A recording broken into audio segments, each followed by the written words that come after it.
He's been in this business, if you add it all together, for, dare I say, over 50 years. Most of that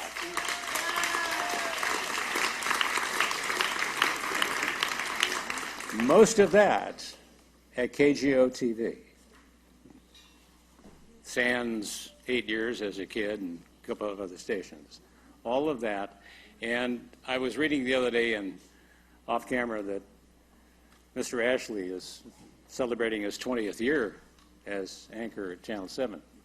Don, you got a ways to go to keep up with him. Let's take a brief look at some of Mr. Louie's career. The Bay Area's most wanted television news team, the Channel 7 News Gang. Then the Kid Amberg, Big Jerry Jensen, Pete Doc Giddings. When David Louie joined Channel 7's news scene back in 1972, he was just a kid.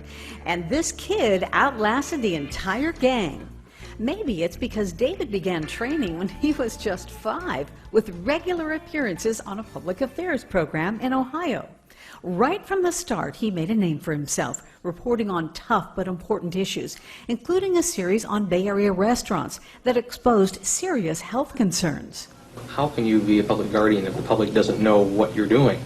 David won the first of his 4 Emmys in 1980 after a sniper struck on Market Street. The street is completely shut off to people. There are some people who better watch out.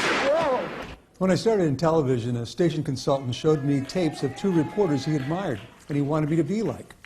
The first was David Louie. The second was Geraldo Rivera. I decided to be more like David.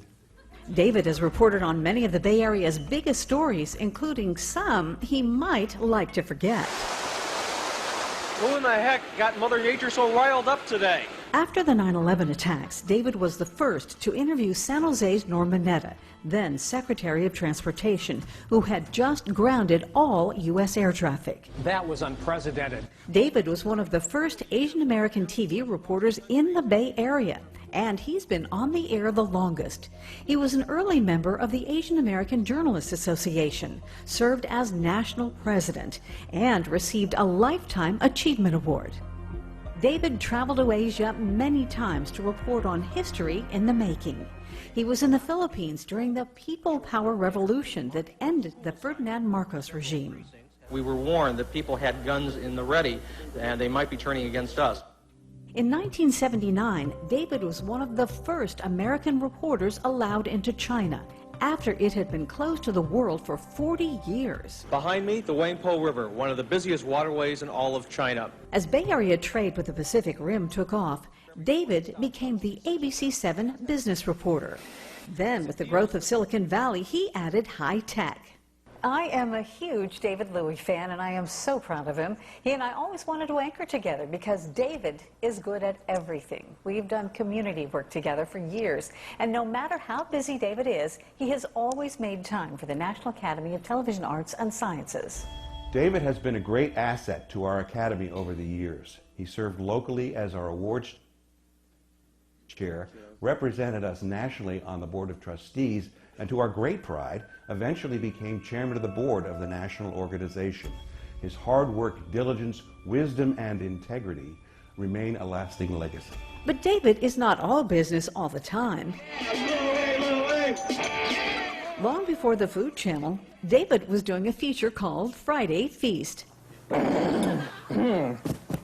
Definitely memorable. ABC 7 first advertised David as an outsider, but more than 4 decades later, he's now the ultimate Bay Area insider, with a legion of fans. Everybody knows David Louie is an outstanding journalist. He also is a big believer in thinking globally and acting locally. This beautiful photo was taken in his travels, and he donated it to a nonprofit, My Bid Won. And he does that quite often, quietly, with no fanfare. David Louie, a great newsman and a great person. Here's to you, David. Ladies and gentlemen, your David Louie.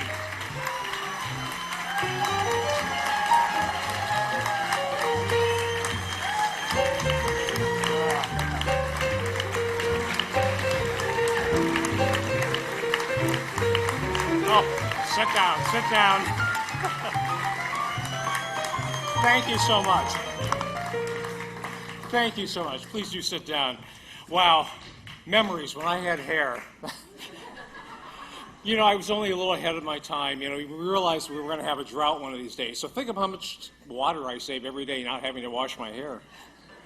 Thanks so much to Stan. Thanks very much to Cheryl Jennings, John Odell, Manny Ramos, and State Senator Jerry Hill for their comments. And a special thanks to ABC 7 News producer Jennifer Olney, who was up here earlier receiving an Emmy tonight for creating that great video. And as always, Jennifer, a great job. Thank you so much.